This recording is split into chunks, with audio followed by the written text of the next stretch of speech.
Good Monday afternoon here at WDAY Radio. Thanks for being a part of Weather and Ag in Focus. Well, I'm sorry if you missed it. We had the Flag Day celebration here in the parking lot. Food vendors, which, by the way, I'm told, highly recommend the Top Dog hot dog, Chicago style. I hear they're good.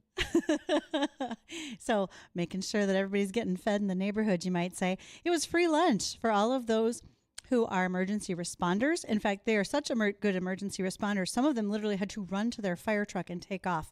I hope they got to eat first. I hope they weren't just waiting in line for their food. Hopefully that'd be. You can drive and eat at the. All right, I retract that statement. I don't think I could drive a fire truck and eat a hot dog at the same time. I would say maybe put the hot dog down. There was a smaller, the fire department vehicle that took off. He was able to kind of spin a U-ey and get out of here. The large pumper truck, they needed a little more turnaround space, so they were going to take a little time. I am told that firemen are super good at putting out fires. They may not always be so good at remembering how big those fire trucks are, and there can be some scratches and dents that happen in time. So, whoopsie, well, that's careful, okay. Careful. And that's not what Addison and I do. I'm Ag Director Bridgette Readel, and I just talk about farming. I don't have to worry about how to drive the fire truck, but thanks to those who do, as well as ambulance, sheriff, deputies, and local police who stopped by today. We were glad to have all of you here. Lunch was awesome. Thank you to Detroit Deli, as well as Top Dog hot dogs. We also had, was it Patty's breakfast sandwiches? We had another burgers and so forth. And then let's not forget Bread Smith's new ice cream truck was here. There was a kid who went by me. And you know how you get the little plastic nacho containers at a ball game? Yeah. The cheese dip area was full of soft serve ice cream. And then the chip part was full of waffle cookies, like the waffle cones made into cookies. I thought it was a fantastic idea. I was incredibly proud of him and also glad that wasn't getting in my pickup for the ride home because it wasn't going to make it. Yeah, no, it probably wouldn't have. No, it looked like it was going to be a little bit on the messy side. But I think a good time was had by all. Lots of prizes given away. And again, thanks to all of those who stopped by, our folks who are military, active military veterans, as well as first responders. When you live in a small town, as Jay Stenman and I were talking about out in the parking lot, he's one of our sports guys. When you live in a small town, you understand the value of having those volunteers and the things that they can do because they have to drop what they're doing to come to protect you, whether it's because of fire, an ambulance call, and so much more. And we thank them every day for all the things that they do. There is a great day ahead of us. If you are curious what your sunflower planting forecast might look like, here's my take on it. We just started to see some cloud cover roll in probably within the last 45 minutes. And here in the Fargo-Moorhead area, we're looking at about a 30% chance of rainfall. But we're at a high of about 74 degrees. Nice day out there. And when the sun's out, it feels kind of warmish. When it's not, when it was clouded over and there's a little breeze, incredibly comfortable. We may see some scattered showers overnight. And we're looking for highs in that 73 range Tuesday, Wednesday, where we have another chance of showers. And then we're going to roll through the rest of the week right around 75. Friday might be a little bit of a high point. So if you're in the field and you're trying to get things done, I am keeping my fingers crossed that the wind is down. Remember, everybody wants a 3 to 10 mile an hour wind so we can go ahead and get all those fields sprayed. I had a picture sent to me just before the show started. I'm pretty much a mat of kochia. This is over in Stutzman County. And it's an unfortunate situation. Sometimes these things do happen. And in this situation, because of a need to plant quickly, the pre-emergent herbicides did not get out in time. And then there has been spotty rainfall that's kept them out of the field, as well as wind in order to get some of that post-application sprayed. So running a little bit late, but hopefully they're able to get in there sooner rather than later because we do not want that kochia to get away from us. Well, now, if you have questions, whether it's about the weather, some headlines we may have, you're welcome to give me a call. The JLA Insurance phone line already lit up with a call. Someone took advantage of that. Maybe they were just calling to see how Addison's doing.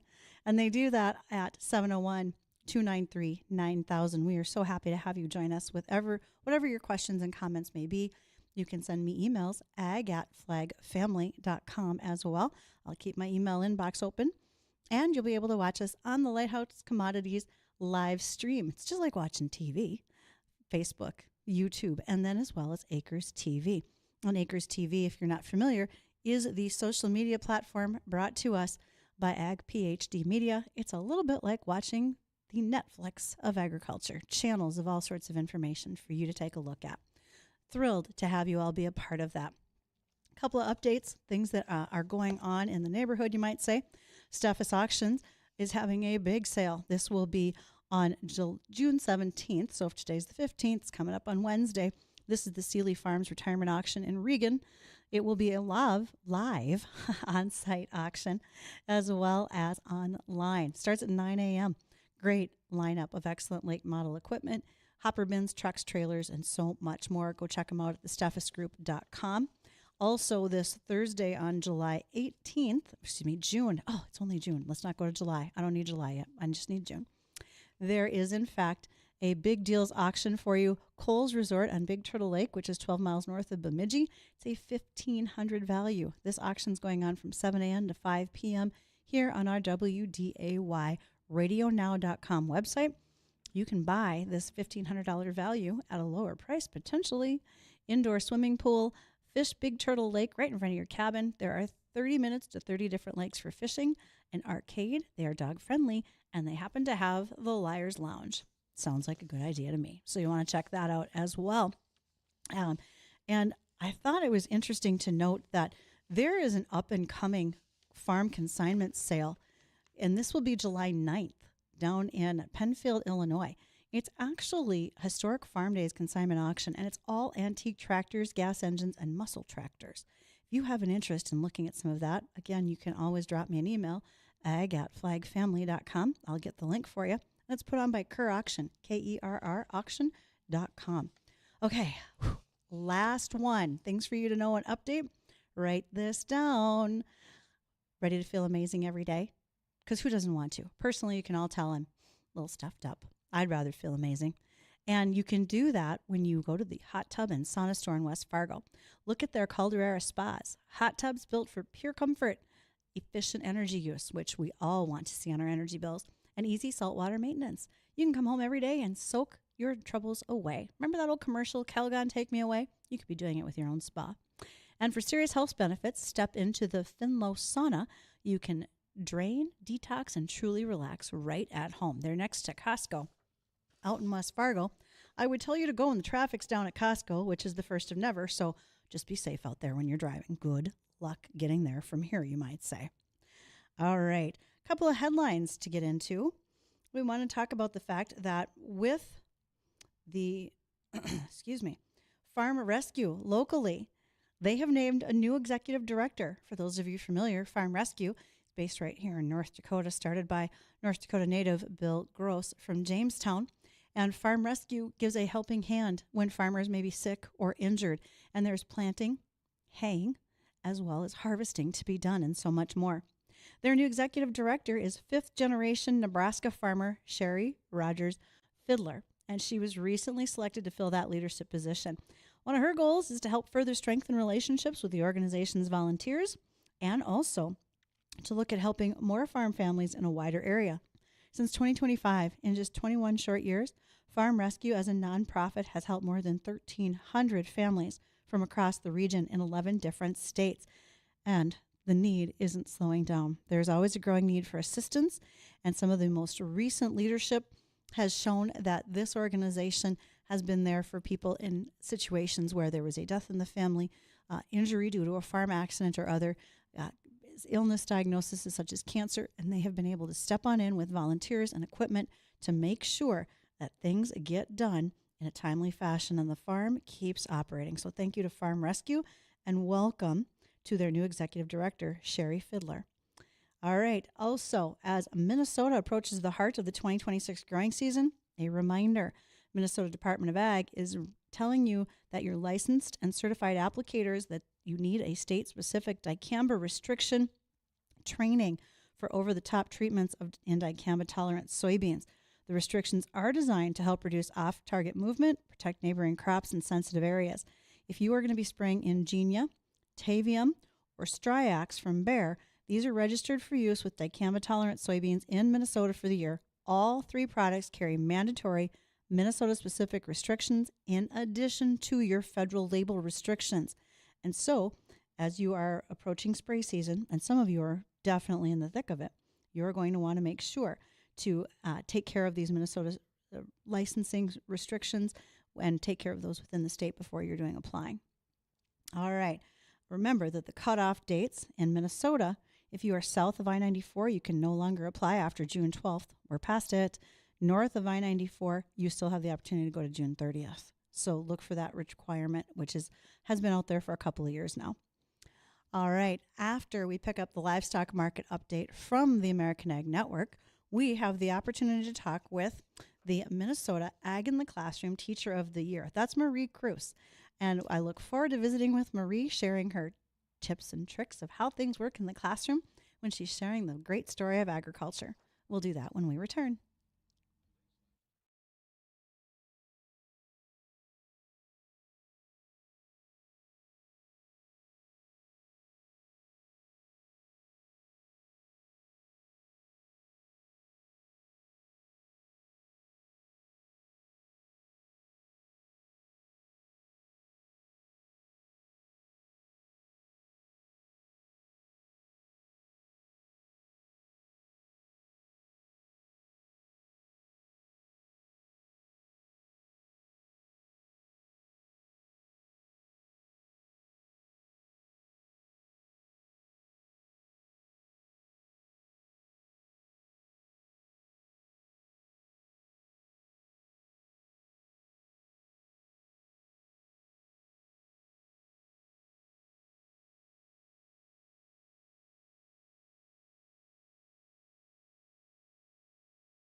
so many good things happen in agriculture, and some of them start in our classrooms.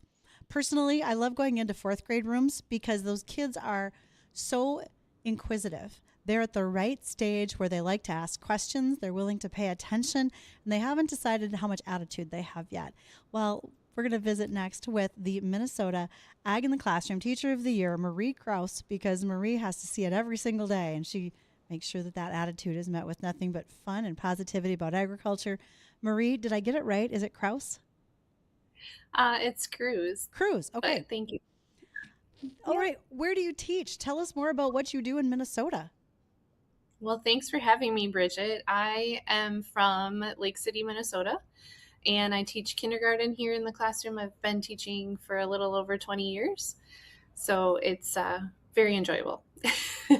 Well, first of all, this is a real treat for anybody who's on our Lighthouse Commodities live stream because you have a whole farm set up in front of you. And that's not just the Fisher Price barn I drag around with me like a purse. You've got a custom made one sitting there, and I'm guessing that's in your classroom fairly often.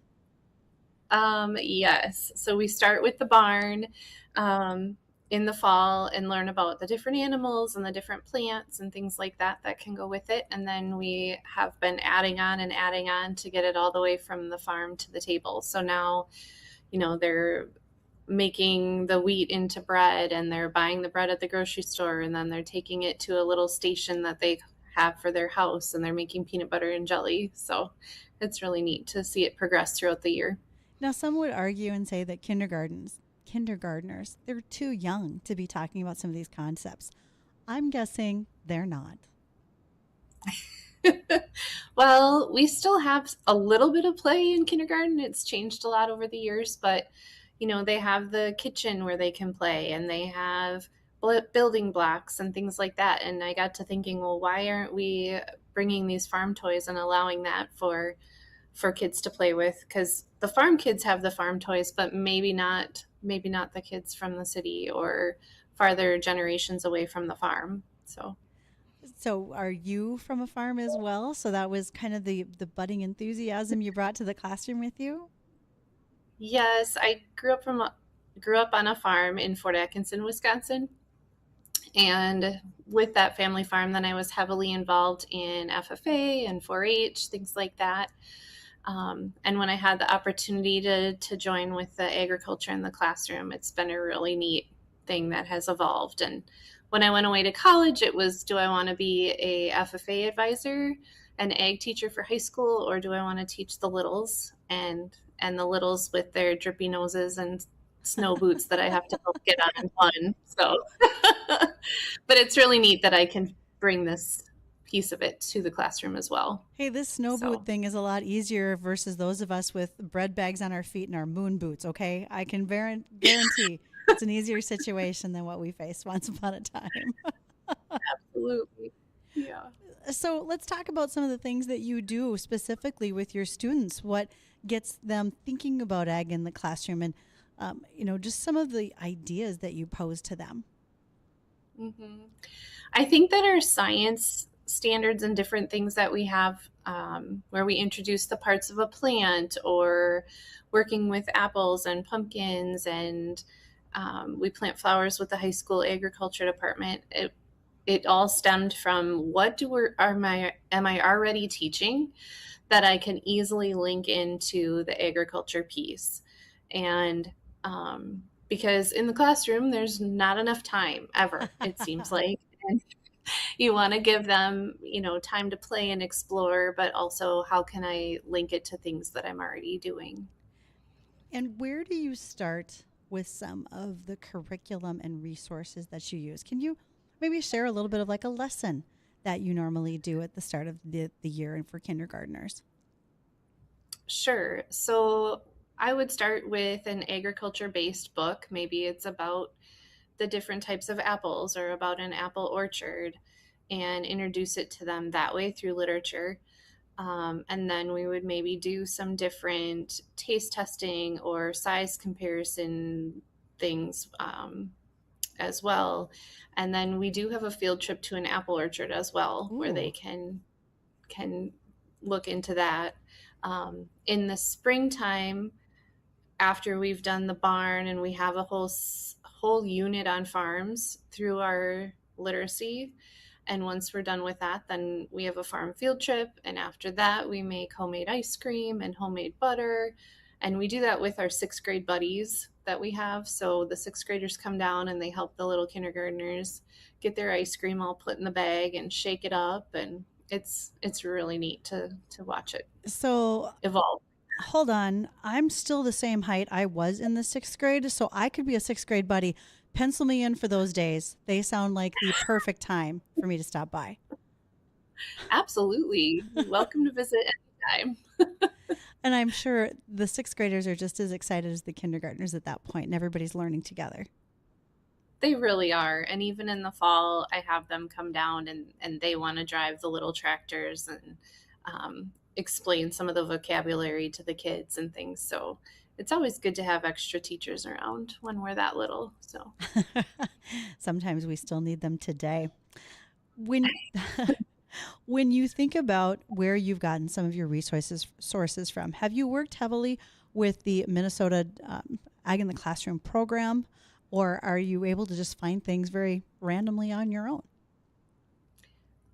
they have a fantastic program, the Minnesota Agriculture in the Classroom, and also the national. They have a matrix. And so I could take any science lesson that I had or something that I thought would match up to agriculture, which is a lot of different things. Um, take those standards and type them right into the matrix, and it'll come up with a whole bunch of different lesson plans and things that I could use. So that's a wonderful resource. Um, and then also, I'm going out to the National Agriculture in the Classroom Conference, and I'll be presenting out there, but I also get to learn from a whole bunch of other people of how to integrate it into the classroom as well. When we come back So, from our news, we're going to talk about that conference because I believe you're headed to Rhode Island with this award. And we want to ask some questions about that. But then also, I've promoted very heavily the Adopt a Cow program done by the Dairy Alliance. And we probably want to visit about that if that's something you've been able to use in the classroom too. And when we return, we're going to continue those questions with the Minnesota Ag in the Classroom Teacher of the Year, Marie Kruse from Lake City.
How would you like to send a letter via the Pony Express just in time for the 4th of July? I have to share this little tidbit. The 10 Sleep and Hyattville Lions Clubs in Wyoming, they are inviting you to send a piece of mail via Pony Express. If you want, I've got the contact information for the Lions Club. They literally are going to pick up the mail in Hyattville on the morning of July 4th and deliver it to 10 Sleep later in the morning, and that will follow regular U.S. postal routes. Going to cost you an extra $5 for the delivery, and you get the special cancellation stamp for having done it. When was the last time you sent a piece of mail off? Oh, like today? When was the last time you mailed someone a letter? A letter? Does the birthday card count? I'll allow it. Okay, yep. So I would have sent a birthday card last week to my brother-in-law. Oh, okay. So it's not been that long now. See, I worked at a Hallmark in college, so after that, you are required to remember everybody's birthday, anniversary, and always use Hallmark wrapping paper. It's the best. I don't even know what day it is today. I'll put a sticky note on your window later so you know. Right on the forehead will work. That's perfect, like the guy in the Geico commercial. Yeah. So our guest today is Marie Kruse. She is the Minnesota Ag in the Classroom Teacher of the Year. And we're going to show some videos and, some photos of what you've been doing, Marie, so those who are watching on our live stream can watch as well. But let's talk just a little bit about, we'll probably have Addison roll at least a couple of those pictures and just talk about some of the things that you see there. And we want to visit about the Adopt a Cow program as well. Yeah. So in our reading and our science, we are learning about the parts of a plant and how things grow and what they need to survive, and living and non-living things. And so one of our activities was to go to the high school agriculture department and plant marigolds with them. And they have a greenhouse, so they grow up in the greenhouse, and we get pictures once in a while of as they're growing. And then it becomes the children's Mother's Day gift to give to their parents, to their moms. So they decorate the pots up once the marigolds have grown, and it's kind of a neat little thing. So many lessons to go along with it. And the next photo we've got coming up actually does include a calf. So that leads to the question, do you use the Adopt a Cow program, or do you have something completely on your own going on there? We do use the Adopt a Cow program, and that is an amazing resource as well. Like you said, everybody should be doing it because it can be as little or as big as you want it to be, really. So we adopt a cow in the fall, and it's somewhere in Minnesota, not anywhere near us generally. And then each month we get updates on how that little calf is doing and growing, and we can compare the height of the calf to the height of the kindergartner, and the weight of the calf to the weight of the kindergartner, and what they need to survive, and where they live, and how where they live changes. And they kind of go off to little calf college, and they have friends that they stay with rather than just staying in their little calf condo by themselves when they're a baby. And then to introduce that, we have a gender reveal. Of course, it's always a girl, but they don't need to know that. And so they vote on what they think, if it'll be a boy calf or a girl calf. And then we have another teacher delivers a little stuffy cow with balloons of the correct color to show us what our calf is going to be. And then that stuffy cow turns into a little take-home cow with a journal opportunity. So they take pictures at home of them doing different things with the calf, and then they bring it back with a little writing in it of what they've done, and we share that with the class. And then it goes home for 2 sleeps with another student. So it's really neat to see, kind of like a flat Stanley, but with a little stuffy cow. That's awesome. And the adventures that those cows get to have. We have a mascot. I don't have him in the studio right now, but Cooper, our little Highlander cow, he'd be like that. But he doesn't get to go as many places as your calves get to go, I think. Now, interesting enough, you said you compare the height and the weight with the kids. I've realized I'm about 2 calves tall and about 2 calves weight. So I think that gets me about where I need to be for a cow. And when the calf is fully grown, it's how many dads it turns into. That's right. Yeah. Does this calf have a dad bod? Okay. So that program is outstanding, and I'm so glad to hear you're using it. Spoiler alert, I have talked to them about how I might be able to use that this fall, where we could have our own Adopt a Cow program here at the radio station and be able to follow our calf throughout the year. I think it'd be worth it. Mhm. So, all right, we've got some other photos. It looks like it's not only cows, sheep get a big discussion talking point as well. Yeah, so we have an ag day where the high school comes over and all of the grades and classrooms get a little time slot to go out, and the high school kids teach a lesson about their animal that they brought, or some different facts and things. And so this little gal was just enamored by the sheep, and her pictures turned out adorable. But That, so, do you do anything where the kids get a chance to maybe be part of the shearing, or they just get to meet the sheep? just meet them so Okay. far, but now you've given me an idea, and Okay. my husband will tell you that my ideas get real big real fast. We suffer the same illness. I understand. All right. Yeah. So, so is there a drive-by of farm equipment going on in our next photo from our students being outside the classroom? Yeah, so this picture is from after I went to one of the National Agriculture in the Classroom conventions or conferences in Florida. I came home and I was like, how am I going to implement this now? What are we going to do? Not only in my classroom, but in the entire school. And we have an I Love to Read month in February. And so I partnered with a librarian and we turned that theme into about growing agriculture and learning different things. So each week we had a different theme, and one week was all about dairy and one week was all about crops and different things that we implemented throughout the time. But our kickoff was an ag parade, and I reached out to our local ag partners and they helped me hook up with certain farmers, and we made sure we had a variety of different ag equipment.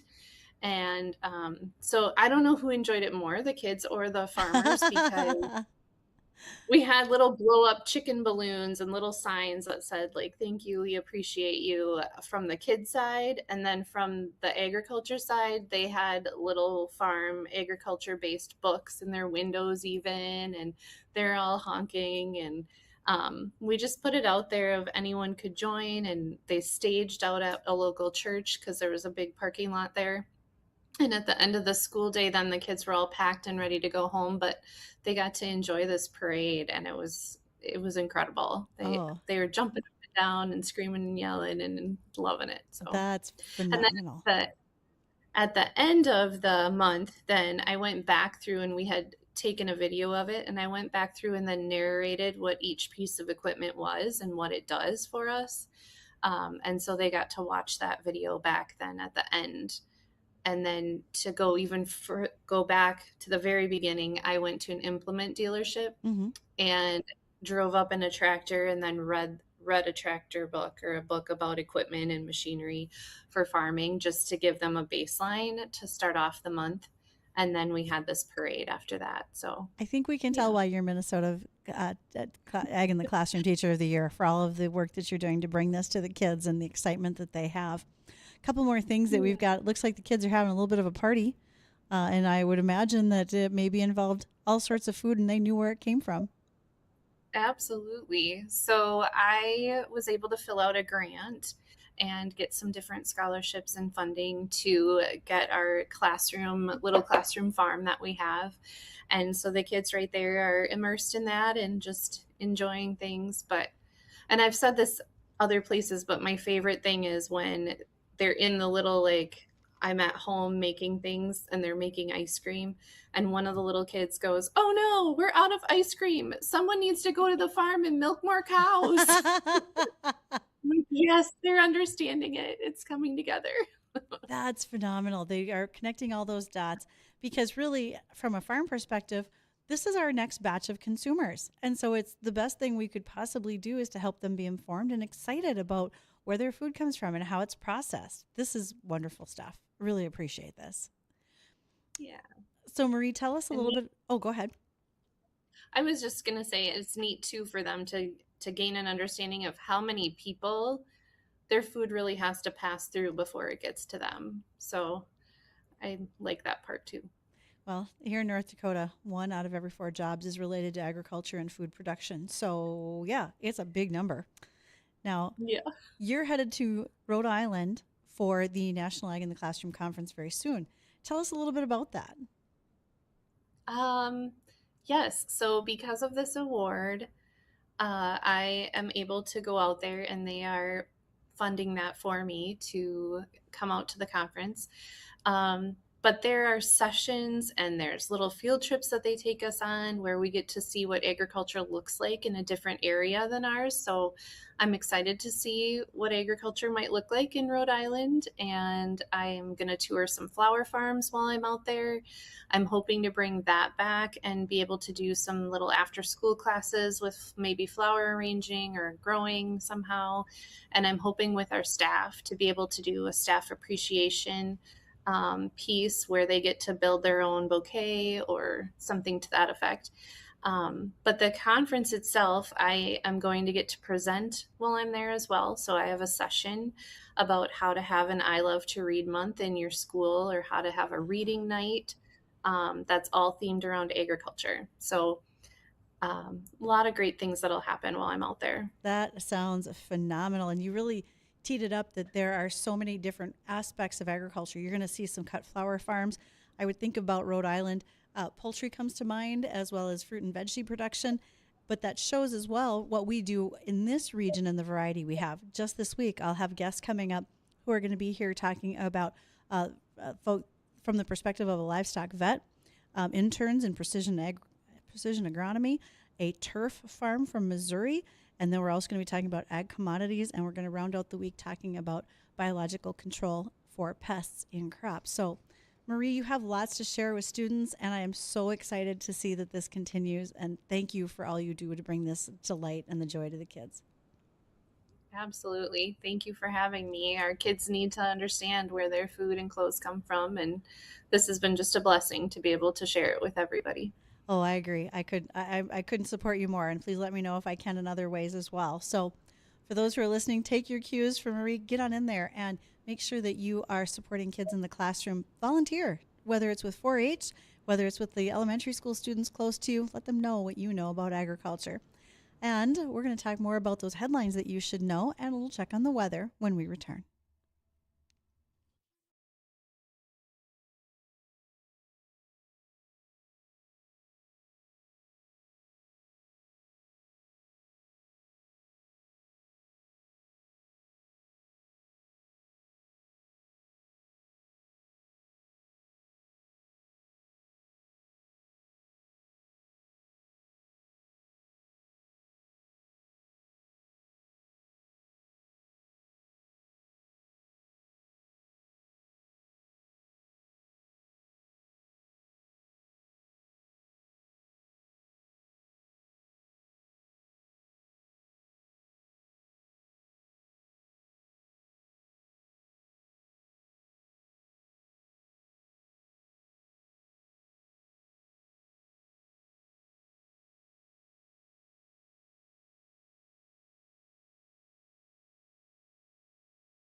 spectacular afternoon out there with just a little bit of cloud cover, which may have dropped our winds down slightly. So those of you who are trying to get some spraying done in case of pop-up showers, get going. You want to get that 3 to 10 mile an hour window as soon as you can to get everything sprayed and taken care of. We are looking at a 30% chance of rain this afternoon, probably going to taper off towards late afternoon with a high right around 75 degrees where we're at right now. It's a lovely day in the neighborhood for those of us who don't want it to be 94 and humid. I saw Addison's head snap around. He's like, yeah, I don't want that. Just disgusting. I know. Just disgusting. It's not as pleasant as people hope. I miss winter. Well, I'm not quite ready to say I miss winter, but I can say I'm okay with these temperatures. This is my kind of week right here. Very moderate. I feel very good about it. It could be nicer. Because I'm it tired could be of it cooler. being hot. I'm tired of it being humid. I'm tired of the bugs. Hey, you know what? The air conditioning is working in your room right now. So when we go back to winter at 78 degrees in there, I don't think you want that. It works in here, but then when I go home, oh my God. Whoever, I don't know who lives below me. I live on the second floor of my apartment building. They must be nuts. Because if I don't run my AC, it can be like a nice 65-degree day. Right. If I don't run the AC in my apartment, my living room in my apartment is like 82 degrees. So apparently there are penguins in the apartment below you. They're about to get a strongly worded letter Let on me know their if door. Let me know if you need help with that. I'll be glad to be a part of it. But enjoy a good week of reasonably calm weather from the looks of it. After we get through some potential storms on Wednesday, things will roll right out to a nice weekend. And we might even hit those 75 or 80 degree days on Friday and Saturday. Now, as we have been talking about what's going on in beef these days, one of the things we forget about the beef herd is at its lowest numbers since essentially the Roosevelt administration, and it could be either one of the Roosevelts really, but we are looking at the fact that we produce more beef per animal. In fact, USDA projects carcass weights have increased about 47 pounds within the last 2 years. So what does that mean to the actual animal? Well, there's some things to consider. When you have that increase in weight, you have to make sure you have good structural and foot structure and skeletal structure to support that heavier weight. Now, we're doing that through regular breeding. We are choosing to crossbreed those who have those good traits to improve other breeds as well. Just last week, we were talking about the American Shorthorn Association and how they are looking at better heart and lung capacity and less chance of cardiac issues within the Shorthorn breed. And so they're doing more breeding with those genetics to bring those positive traits to other breeds as well. So you can also have to factor in what happens with their internal organs. Now, besides that, when you consider that we already worry about heat stress on super hot days, when you have an animal that's larger, they're going to be hotter, and you've got to take measures to prevent that heat stress and more. That could be part of the problem for them. And then processing facilities. They haven't necessarily kept up. Animal processing facilities were built way before many of the animal sizes that we have now have been on the increase. And so you have to take extra time to move that animal through those processes. It can't be as mechanized as you might want because the animal size is going to be very different as well. Larger animals aren't going to move through handling systems very smoothly. And then once you have the harvest mostly complete, the carcasses have to be cooled. And because you have many plants designed to handle an 850 to a 900 pound carcass, but you're now getting 1,100 pounds, it takes more efficiency, more cool to cool those off in order to continue the processing. And then it changes what you see at the grocery store. If you think about the value of a carcass, roughly 40% is tied up in the rib and the loin. And when you start to make some of those cuts bigger, you run the risk of having a retail cut that's valued more than what a shopper might be willing to pay. So keep that in mind. We are producing more meat, but there can be some drawbacks that come along with it. Speaking of talking about livestock, as I mentioned earlier, tomorrow we will be joined by South Dakota State University veterinarian Dr. Russ Daly. He is going to be on the show with Justin from the Lakes, who's going to be filling in for me. I will be coaching the South Dakota Cattlemen's Leadership Academy down in Sioux Falls. And rather than slide her in sideways last minute and maybe not make the show, thought it might be best if we just have someone sit in the chair and take over for the day. And I'm pretty sure they're going to be talking quite a bit about the New World screwworm. Facts, not emotion, not myths, but the real realities of what it may mean to our producers in this region in particular. If you are already thinking about your harvest help, what might you need? Well, there's a gal down in Nebraska, Ashley Babel, and she not only is an agronomist, but she also farms and raises cattle. And they have been struggling to find extra help on the operation. That's not an uncommon occurrence these days. And so she decided she could probably find a better way. And she's built a platform. It's an app and a website called Farmhand on Demand. It's a little bit like Match.com if you're looking for someone to work on the farm. The service is free for workers. So if you want to advertise your skills, services, and search for job openings, you can. But as an employer, you will pay a job fee listing, and you can get unlimited listings as well as other services like scheduling the interviews or doing background checks through the membership levels that are available. Now, not all listings are for traditional farm roles. Some are certainly there because you need operators and equipment. You may need people for a custom harvesting crew. Perhaps you're looking for someone who can milk cows while you're gone for a few days. But also, you might be looking for an accountant who specializes working in agriculture and with farmers. Or what if you need someone who can help you with social media, lawyers who are doing farm transition work, and so much more. So this is a bit of a clearinghouse for a number of services and opportunities. Again, it's called Farmhand on Demand. The site launched in February, and they are very steadily building an increase in the number of folks who are using it as well. Last thing to note, North Carolina blueberry farmers have a beetle problem. There is a new study from North Carolina State University that has identified a destructive beetle that is inhabiting the North Carolina blueberry fields, and it's a species of longhorn beetle. So this beetle is an emerging pest. They're laying their eggs in the soil at the roots of the hardwood trees, and then the larvae that can get 5 inches long consume and destroy the roots and kill the blueberry trees while the adults don't feed. This can actively put the industry set back on its heels because, let's face it, they've got to find a way to control this pest. Personally, I like blueberries, and those dark berries are great antioxidants. So good luck to those in North Carolina as they search for the solution for that problem. Thanks for joining me, and look forward to Jay Thomas. He's up next.